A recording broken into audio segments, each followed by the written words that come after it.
Si todos los sectores que tenemos interés en el campo educativo nos tomamos en serio el debate de la descentralización, puede llegar a ser muy positivo el hecho de que el recurso nacional pueda llegar a rincones del país que no ha llegado. La principal labor de la subdirección es justamente atacar, transformar esos factores que hoy provocan que un niño, una niña o un joven decida salir del sistema. ¿Quién y en qué momento define que tú ya no cumples una edad para aprender cuando estamos hablando del aprendizaje durante toda la vida? Así es. Y no tendrían por qué negarte la posibilidad de seguir estudiando.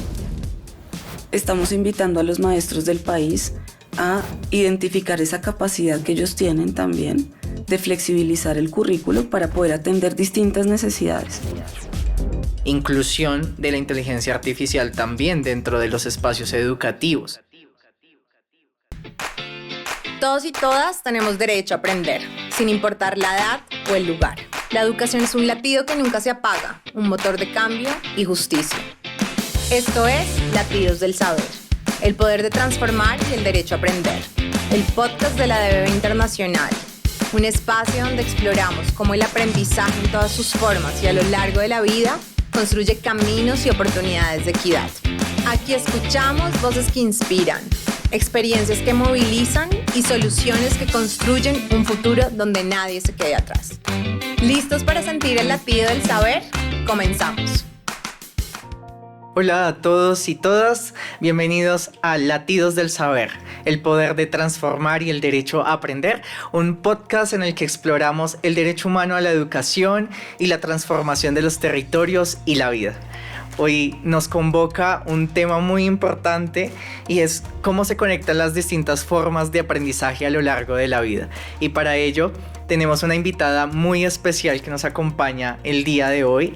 Es Andrea Celi, subdirectora de la Dirección de Permanencia y Calidad en el Ministerio de Educación Nacional, quien nos va a estar acompañando y nos va a llevar por este recorrido de entender los diferentes modelos educativos, de entender también las acciones, pero sobre todo comprender el por qué es importante educarnos a lo largo y ancho de la vida.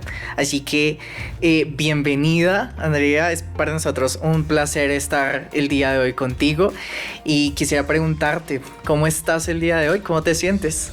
Hola Andrés, muchas gracias a ti y a DBB por la invitación. Hoy me siento muy tranquila y feliz también porque la semana pasada logramos una circular que el equipo del Ministerio de Educación estaba proyectando desde hace mucho tiempo, entonces tenemos un momento de alegría en este momento. Bueno, maravilloso, porque justamente vamos a empezar a explorar esa alegría, ¿no? El hecho de que cada día también desde los espacios también públicos empecemos a pensarnos la educación para todos y todas, independientemente de la edad. Me gustaría arrancar preguntándote por qué seguimos viendo la educación como algo escolarizado. Esa es una gran pregunta y creo que hace parte de esa mirada formal de la educación, cuando realmente tenemos experiencias en el mundo y en Colombia que amplían muchísimo esa perspectiva. Tenemos educación popular, tenemos educación comunitaria, tenemos la educación informal también, la no formal, con la educación para el trabajo, y creo que esa mirada en Colombia en particular es necesaria ampliarla y transformarla, porque realmente la educación la tenemos, como tú dices, durante toda la vida. Eso lo hemos aprendido también en el diálogo con los pueblos étnicos que están construyendo su sistema educativo.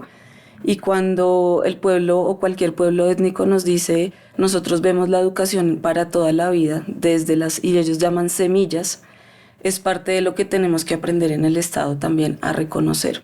Una educación que se da en diferentes entornos, espacios y de diferentes maneras y contextos. Y creo que eso es todavía una deuda que tenemos en Colombia para poder reconocer eso, todo eso como educación. Es un gran paso, un gran camino también el cual recorrer. Y me gusta que seas tú también quien esté en este momento como una de las caras visibles, pero también con una gran trayectoria acompañando todo este trabajo que se está llevando desde la Subdirección de Permanencia. Cuéntanos un poco quién es Andrea inicialmente y qué haces y qué hace la Subdirección de Permanencia, porque pocas veces oímos hablar también de esta subdirección que es muy importante dentro del Ministerio de Educación Nacional. Sí, pues bueno, ¿quién es Andrea? Yo creo que es una mujer que a lo largo de su vida ha aprendido a tener un compromiso con la justicia social. Yo estudié ciencia política en la Universidad Nacional y estudiar en la universidad pública también me dio una perspectiva de defensa de la educación pública. Me he acercado a la educación desde diferentes ámbitos de la vida, con el campesinado, en la Secretaría de Educación de Bogotá también, en la Bogotá Humana y ahora en el ministerio, y además en desde algunos semestres acompaño a la Universidad Pedagógica Nacional como docente catedrática en la licenciatura de Educación Comunitaria. Entonces tengo un cariño y un aprendizaje también por el mundo de la educación desde diferentes aspectos. Y bueno, y ahora en el Ministerio de Educación, con este último periodo en el que llegamos, es un compromiso en la permanencia de los niños, niñas y adultos en el sistema educativo. Entonces, la principal labor de la subdirección es justamente atacar, transformar esos factores que hoy provocan que un niño, una niña o un joven decida salir del sistema o se vea en la obligación de hacerlo. Y como Estado, pues tenemos también nuestra obligación de garantizar que ese derecho a la educación no termine o no se fracture o no se interrumpa por varios factores. Entonces, lo que hace la Subdirección de Permanencia es ayudar a identificar esos factores que pueden provocar que las personas salgan del sistema educativo, transformar esos factores y evitar que lo hagan. Y en el caso de los adultos particularmente lo vemos también como que probablemente en su vida en algún momento o nunca entraron al mundo de la educación o entraron y tuvieron que salir por cualquier circunstancia y tendrían que tener también la oportunidad y el derecho de continuar estudiando. Para comenzar, me gustaría que aclaráramos algunos conceptos y en vista de la buena nueva que tienes para nosotros, hablar de lo formal, de lo no formal, de la educación para el trabajo y el desarrollo humano, y ahora hablar de la alfabetización y lo informal, pues son conceptos que quizás pocas veces tenemos presentes, pero que es necesario también hacer esas claridades y entenderlos, ¿no? Entonces, me gustaría que nos contaras un poco de esa buena nueva, de cómo podemos entenderlos y cómo eso se traduce ahora en políticas públicas, en modelos educativos. Sí, en Colombia tenemos los tres tipos de educación. Tenemos la educación formal, que es la que conocemos de una manera más cercana, seguramente, se traducen en los colegios oficiales y en los privados, en las universidades públicas y privadas, y eso se entiende como educación formal. Tenemos también la educación no formal, que es la que está asociada a la educación para el trabajo y el desarrollo humano.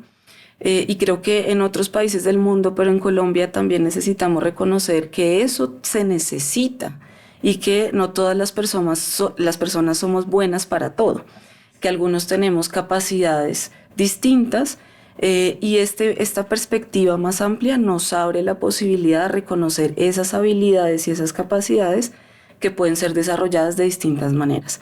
Y la educación para el trabajo y el desarrollo humano creo que nos permite abrir esa perspectiva que no está solo asociada al mundo laboral o al mundo del trabajo, sino que también permite desarrollar capacidades que de pronto en ningún colegio nos identificaron ni nos potenciaron.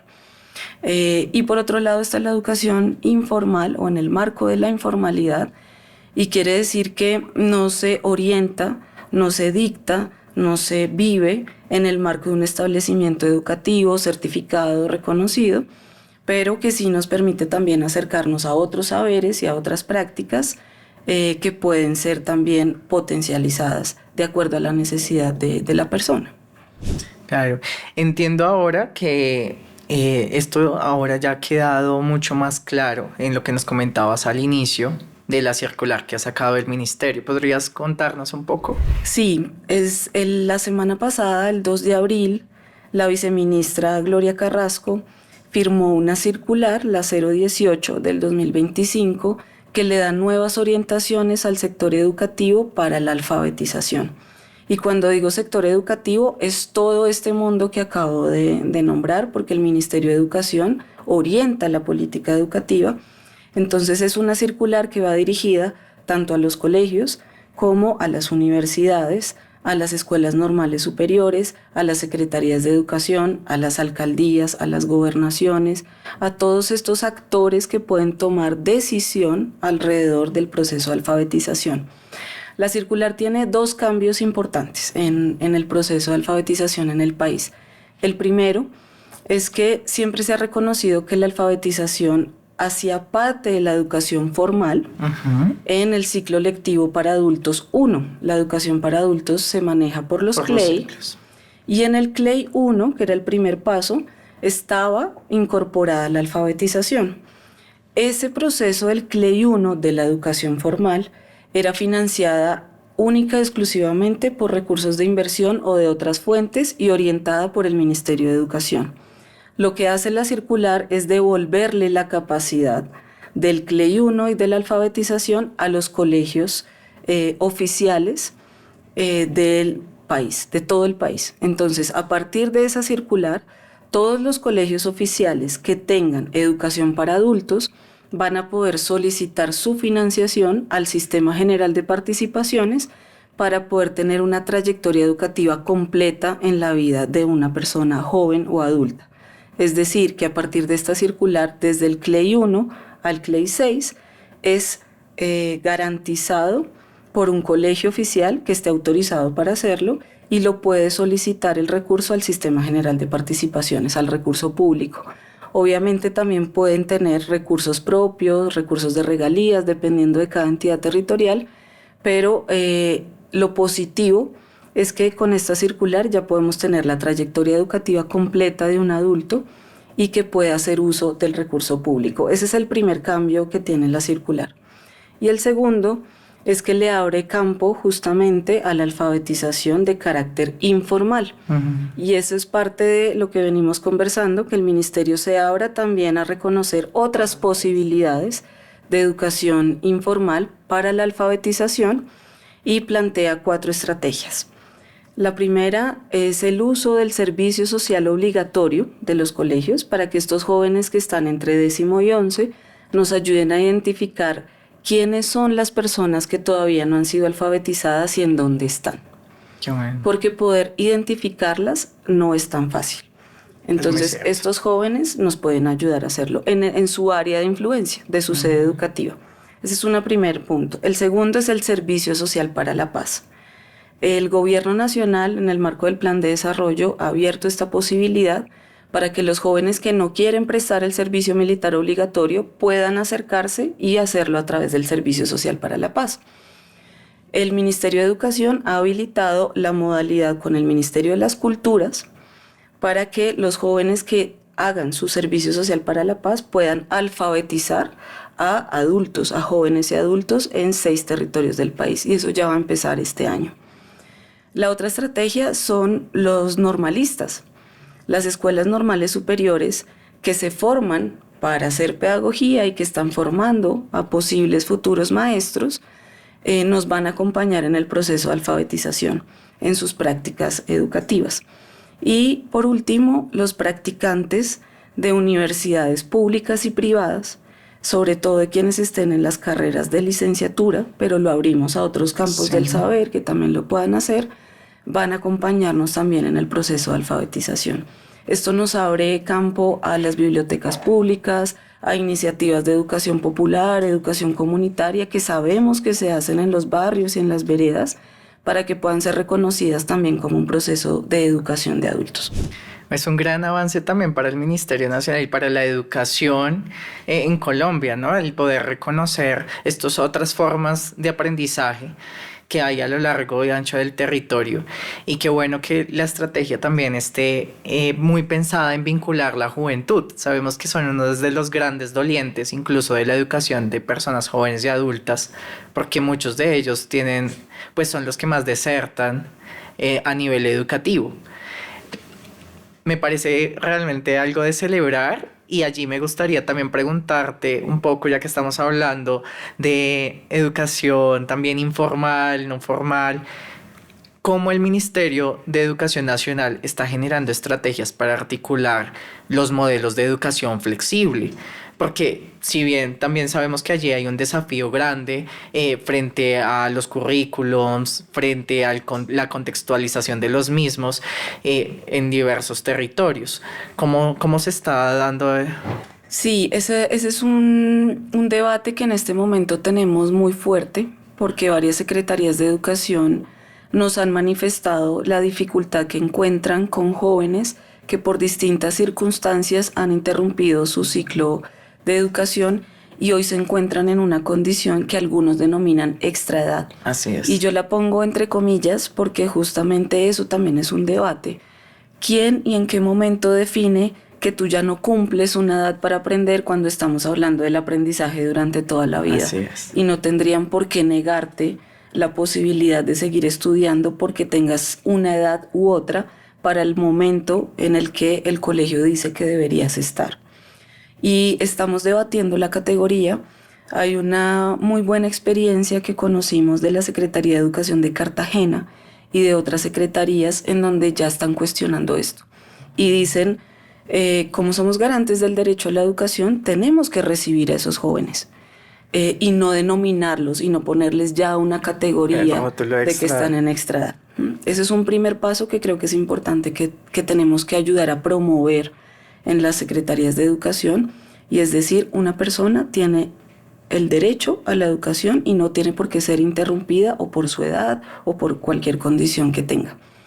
Y en ese sentido, lo que estamos proponiendo es la flexibilización curricular y no tanto los modelos de educación flexible. Voy a tratar de resumir un poco la reflexión. Cuéntanos un poco, sí, esa diferencia también, ¿no? Porque hablar de flexibilización y hablar de modelos flexibles, pues es una gran diferencia también, y sobre todo su enfoque. De acuerdo, cuando el ministerio lleva varios años hablando de modelos de educación flexible y se han creado justamente por situaciones o poblaciones o circunstancias que necesitan ser o aceleradas o cambiar, bueno, dependiendo de la circunstancia. Para este momento de la vida de extraedad o esta condición, se han creado modelos de aceleración del aprendizaje. Y hay algunos modelos que lo ven de esa manera. Sin embargo, lo que estamos diciendo es, hablemos mejor de flexibilización curricular como un título un poco más amplio, de una mirada mucho más amplia, que le permita a cada colegio o a cada proceso educativo reconocer necesidades particulares y flexibilizar su propio currículo. ¿Qué quiere decir? La Ley General de Educación dice que los colegios son autónomos en el manejo de su currículo y que ellos tienen un proyecto educativo institucional.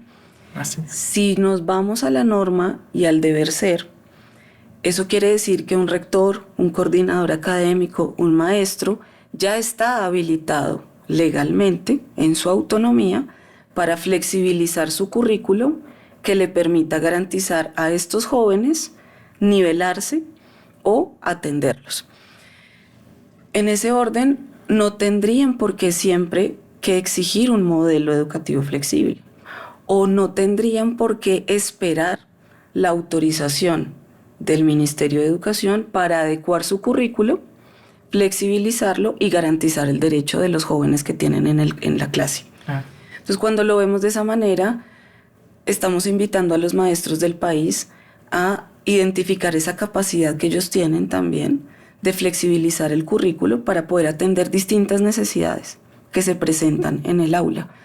Entonces, cuando hablamos de flexibilización curricular, lo decimos también para hechos como el confinamiento o un ataque en el marco del conflicto armado y tenemos que parar clase y se presenta desplazamiento, ahí estamos hablando también de flexibilizar curricularmente para no perder a los niños y las niñas y que no salgan del sistema.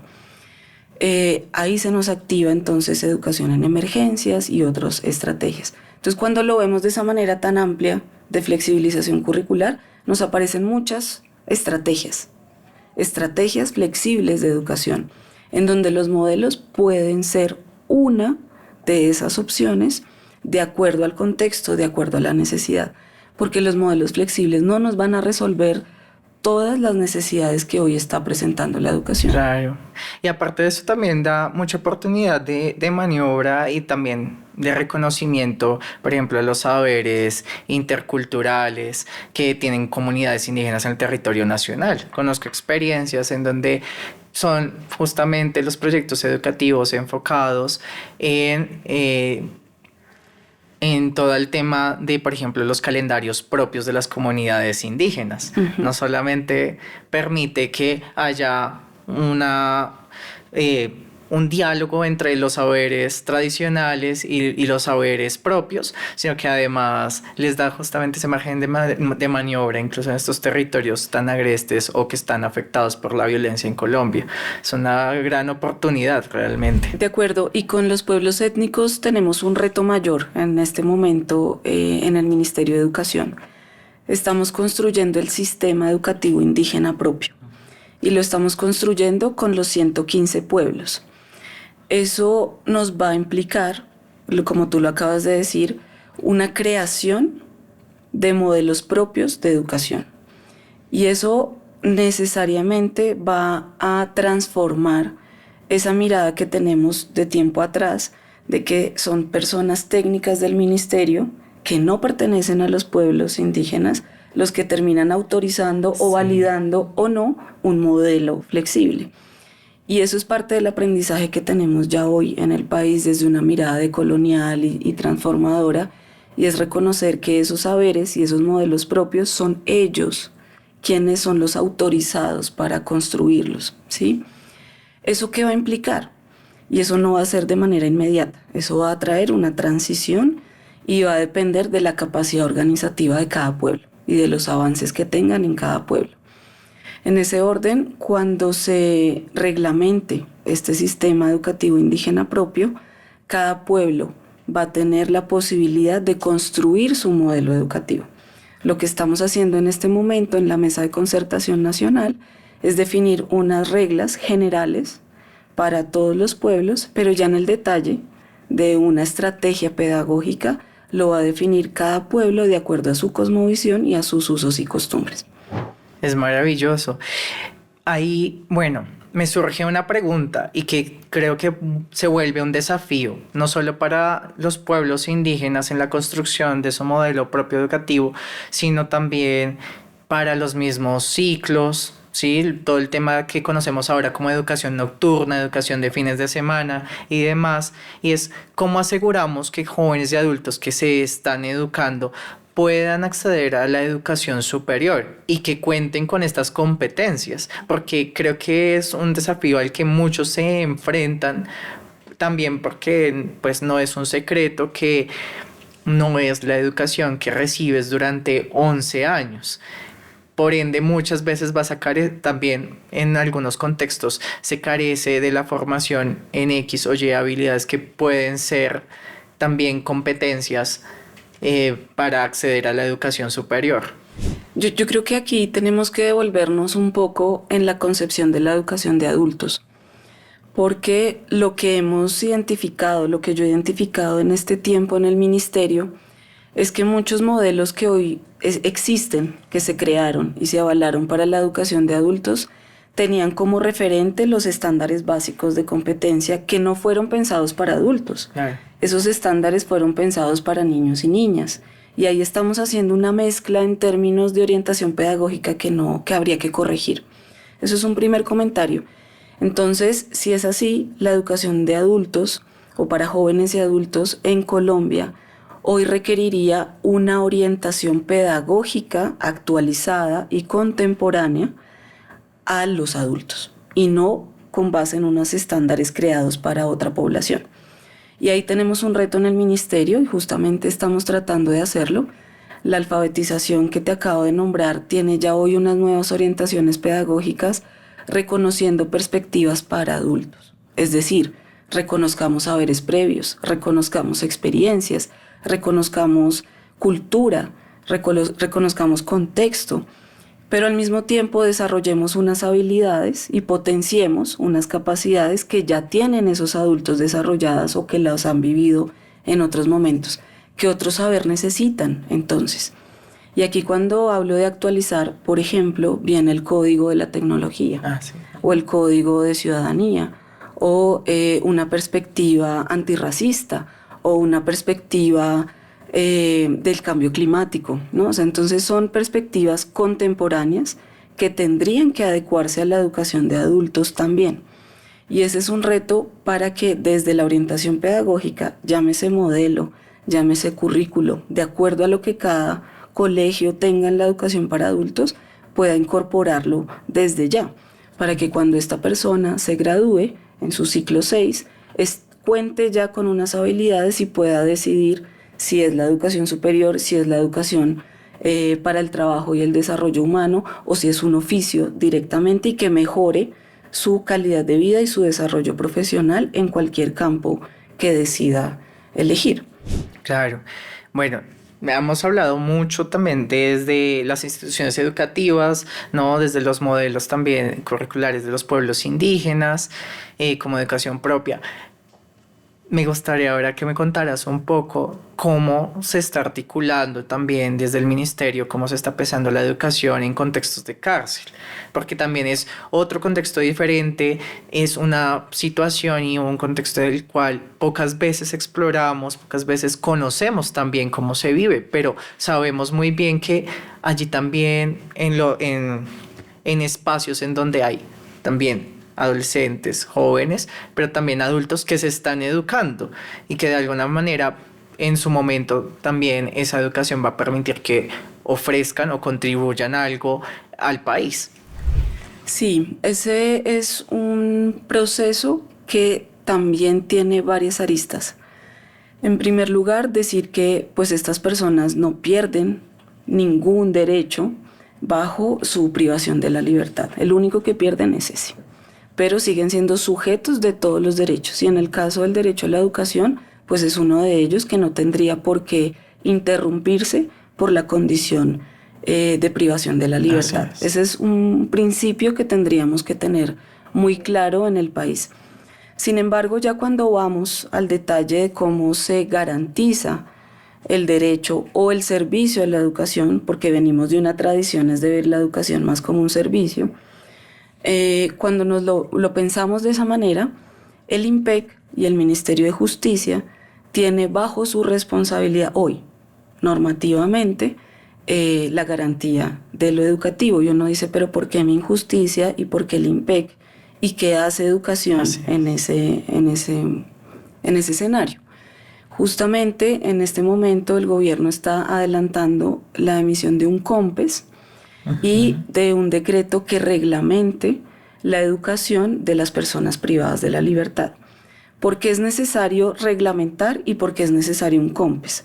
Justamente porque hoy no existe esa orientación, tanto de mi injusticia como de mi ineducación, para el derecho a la educación de estas personas. Hay una suerte de limbo, de vacío jurídico en las responsabilidades y en las competencias de los dos sectores.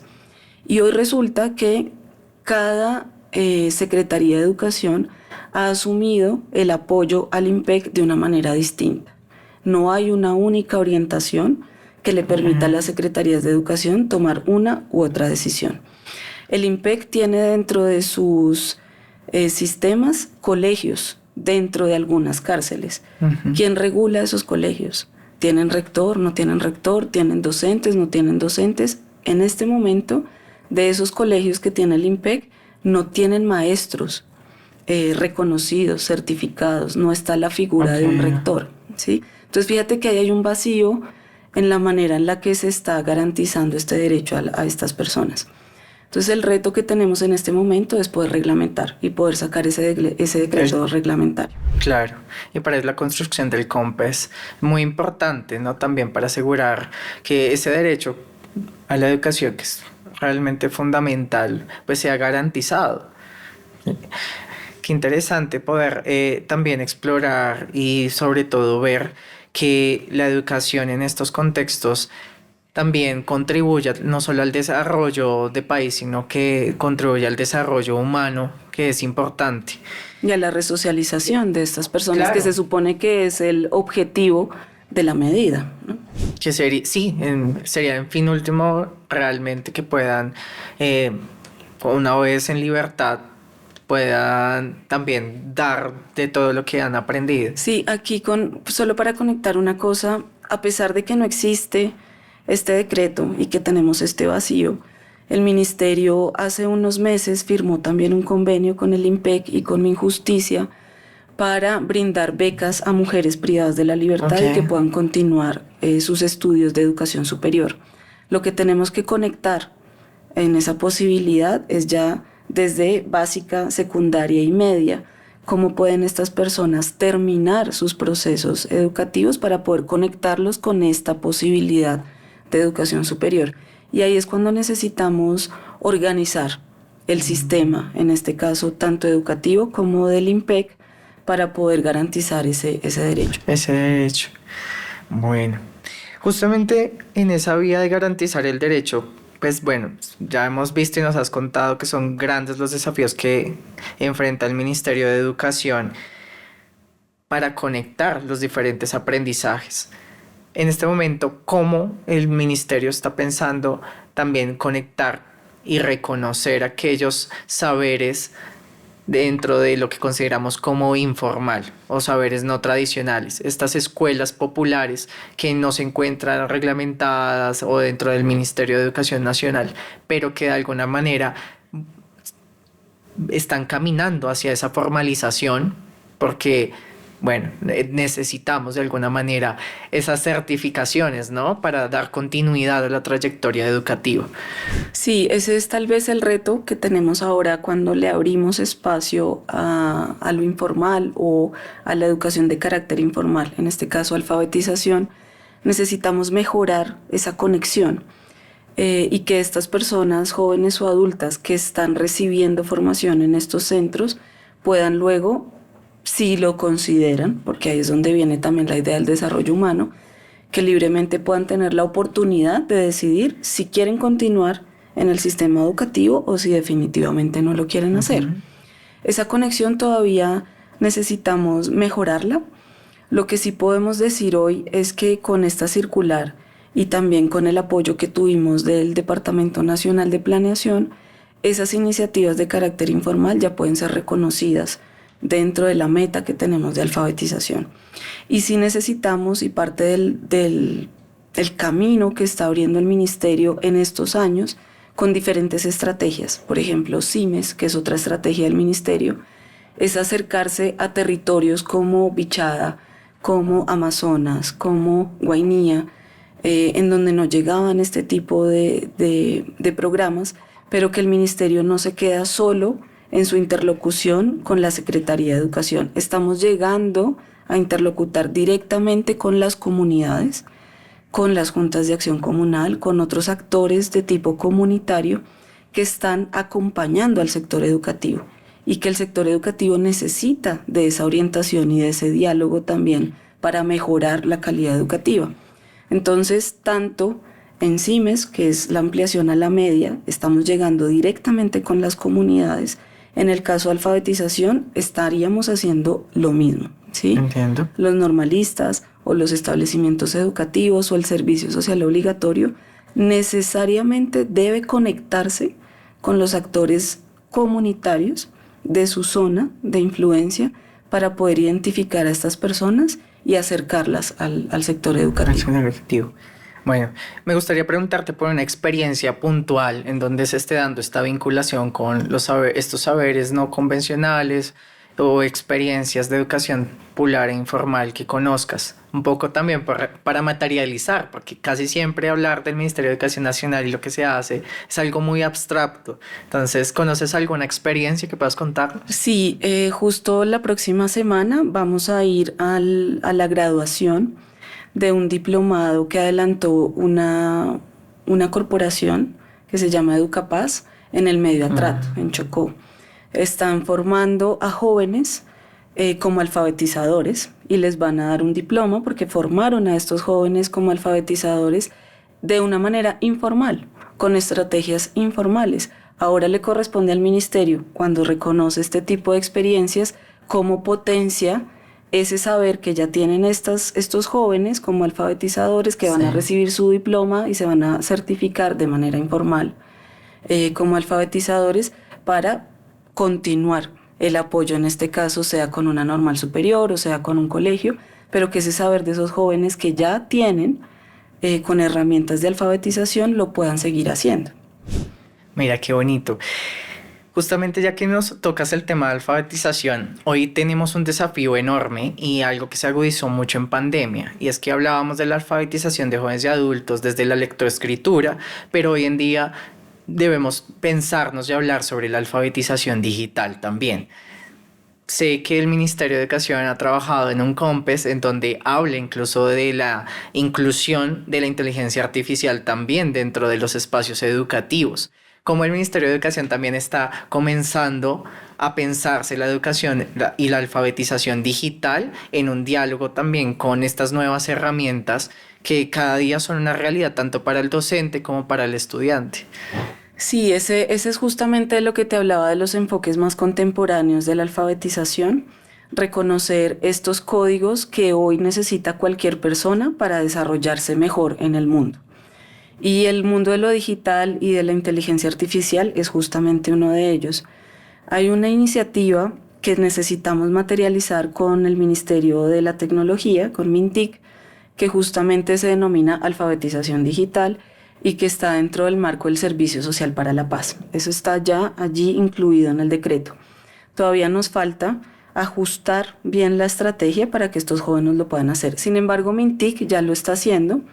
MINTIC tiene algunos programas en donde vinculan también a jóvenes para acercarse a adultos o incluso a otros jóvenes en el sector educativo para desarrollar esas habilidades en relación con la tecnología. Eso cuando lo vemos desde lo básico, que se puede denominar alfabetización digital, pero que puede llegar hasta una escala muchísimo mayor. Eso, al menos por MINTIC. El ministerio además está desarrollando la estrategia de formación integral. Y cuando hablamos de la formación integral nos referimos a otros saberes culturales, artísticos, deportivos y tecnológicos que necesitan ser incorporados al currículum y al conocimiento que se desarrolla en los colegios.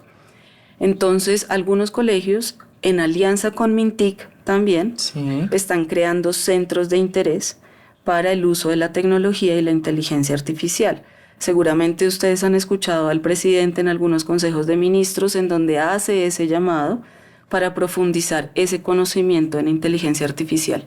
El sector educativo lo está haciendo de la mano con MINTIC a través de estos centros de interés para que los jóvenes se acerquen a la inteligencia artificial, a la robótica, a la matemática, a la física, a lo cuántico también, pero sí necesitamos del saber de estas personas que lo tienen. Las universidades también, hay algunas carreras nuevas en algunas universidades del país acercándose a la inteligencia artificial y en la formación a los docentes, porque también para poder promover esos centros de interés necesitamos formar a los docentes en estas nuevas tecnologías.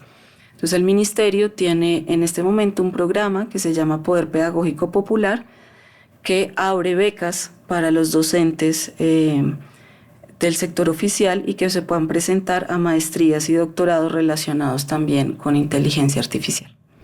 Qué bonito, y es una gran experiencia, no solo porque está dirigida al sector educativo, a los colegios, sino a los docentes, y que promueve también la inclusión y los espacios para mujeres y niñas. Tengo entendido que Sobre todo están buscando que cada vez sean más mujeres las que también accedan a programas de formación en donde se trabaje el tema de programación, espacios de inteligencia artificial. Y algo que me gusta mucho también en las aulas es que se está promoviendo el uso también de datos abiertos o programas también de inteligencia artificial que no necesariamente son de privados. Y eso es muy, digamos que es muy bueno y oportuno también para el país pensarse en una democratización también de la tecnología. Creo que es un punto a favor allí. Creo que son bastantes los avances del ministerio y me alegra porque vamos por un buen camino. Y allí me gustaría preguntarte también en esta misma vía acerca de la Confintea 7, que para quienes de pronto no conocen o no referencian este término, es una conferencia sobre educación de personas adultas. Esta es la séptima Confintea, se hizo en Marruecos y de allí salió el acuerdo de Marrakech, ¿no? Que involucra a gobiernos en el mundo a comprometerse voluntariamente, no solamente con financiación, que veo que ya hay un avance, no, justamente por esta buena nueva del Sistema General de Participaciones, de poder incluir esa financiación en el ciclo 1 en los colegios, sino que también hay otros compromisos muy ligados al tema de acceso, de cobertura. ¿Cómo está caminando allí el Ministerio de Educación, la Subdirección de Permanencia, para también dar cumplimiento a este acuerdo? Sí, yo creo que en ese contexto internacional y el nacional amplio, tenemos que contar también que Colombia está en un proceso de debate público respecto a la descentralización en el país. Entonces creo que tenemos que ver como los dos marcos de interpretación de lo que puede pasar. Porque si bien el Ministerio de Educación es el ente rector y orienta la política, las competencias para poder definir ampliación de cobertura, docentes en la educación de jóvenes y adultos va a terminar o termina en las secretarías de educación del orden municipal y departamental. Entonces hay que verlo de una manera también bastante compleja, digamos, con varios elementos. En términos de la intención del Ministerio de Educación respecto a estas orientaciones de nivel internacional van justamente por lo que acabas de decir de la circular. Creemos también que van en la vía de estas orientaciones pedagógicas que reconozcan otros saberes y otros códigos que deben ser hoy incorporados en la educación de jóvenes y adultos, y estamos en ese proceso de construcción de orientaciones pedagógicas que reconozcan eso. Ahora bien, ya para cuando hablamos de cobertura, de acceso o de ampliación, nos vamos a un debate profundo en el uso y la asignación del recurso de la nación para la educación de personas jóvenes y adultas. Y creo que aquí todavía tenemos un reto importante y por eso traigo la ley de competencias, porque es tal vez una ventana de oportunidad que se nos abre para ampliar el recurso y el porcentaje de recurso asignado a la educación de jóvenes y adultos. Sabemos que es muy poco realmente. Sigue siendo muy poco. Sigue siendo en Colombia la educación de jóvenes y adultos vista como algo residual en términos presupuestales y también de asignación de carga laboral para los maestros. Claro. Y sigue siendo así, y la justificación realmente que se encuentra es el uso del poco recurso que llega para el sector educativo. Aunque siga siendo el sector que más recibe de la bolsa del Sistema General de Participaciones, sigue siendo insuficiente para poder garantizar una calidad y para poder cubrir, por ejemplo, a los jóvenes y adultos. En ese orden, ¿qué viene en el debate? Creo que en el mundo también se ha visto la caída en la tasa de natalidad y en la tasa demográfica en todo el planeta, está ocurriendo eso. Y eso va a impactar necesariamente el uso del recurso para el sector educativo, porque nosotros asignamos presupuesto de acuerdo a la matrícula. Claro. Si la matrícula sigue bajando, disminuyendo por esta razón demográfica o por otras, probablemente el recurso asignado también vaya a ser distinto, a menos que, y ahí es donde viene la oportunidad, cambiemos los criterios de orientación de ese recurso. ¿Y en dónde podemos cambiar esos criterios? Uno de ellos necesariamente es la calidad educativa, es decir, mejores dotaciones pedagógicas, mejor formación de los docentes, acceso a software y a sistemas y a otras herramientas, y seguramente vamos a ir hacia allá, sobre todo en zonas rurales dispersas que no han podido recibir este recurso. Entonces ahí hay un gran debate del criterio de asignación de ese presupuesto. Y hemos promovido desde la Subdirección de Permanencia que pueda ser incluido también un cambio en el criterio de asignación para los jóvenes y los adultos. Porque hoy esos maestros siguen brindando educación, pero por horas extras. Y lo que queremos decir es, si hay adultos matriculados, asignen un docente de tiempo completo formado en la educación de adultos para que pueda cubrir más adultos y más tiempo de trabajo en estas jornadas o de la noche o de los sábados. Pero eso hace parte del debate justamente del uso del recurso de ese sistema. Y por otro lado pongo la descentralización, porque si el país sigue caminando hacia allá y el sector educativo, que ya está descentralizado, va a profundizar esa descentralización, el recurso va a llegar directamente a una asignación que hacen las entidades territoriales de orden municipal o departamental. Y van a ser ellos, de acuerdo al criterio que les llega de nivel nacional, quienes decidan cómo priorizar el uso del recurso. Y ahí es donde necesitamos que la ley reconozca o por lo menos permita ampliar la cobertura en la educación para adultos. Claro. Bueno, Andrea, ya me parece que ha sido maravillosa la conversación también que hemos tenido, con muchos temas álgidos de gran interés también, en el cual podríamos seguir profundizando en muchos más episodios, porque es un tema largo realmente de comprender, pero para quienes nos escuchan, para quienes nos ven, pues es una oportunidad para conocer qué está haciendo el Ministerio de Educación Nacional, qué está haciendo la Subdirección de Permanencia, y es una gran oportunidad, ¿no? Enterarnos que va por buen camino, que realmente se está contribuyendo desde muchos aspectos, que se está teniendo una mirada holística también de inclusión dentro de cada uno de los pasos que está dando el Ministerio. Me gustaría ya para cerrar un poco, cuéntanos ahorita también cómo visualizas la educación de Colombia a 10 años. ¿Cómo crees que se va a proyectar?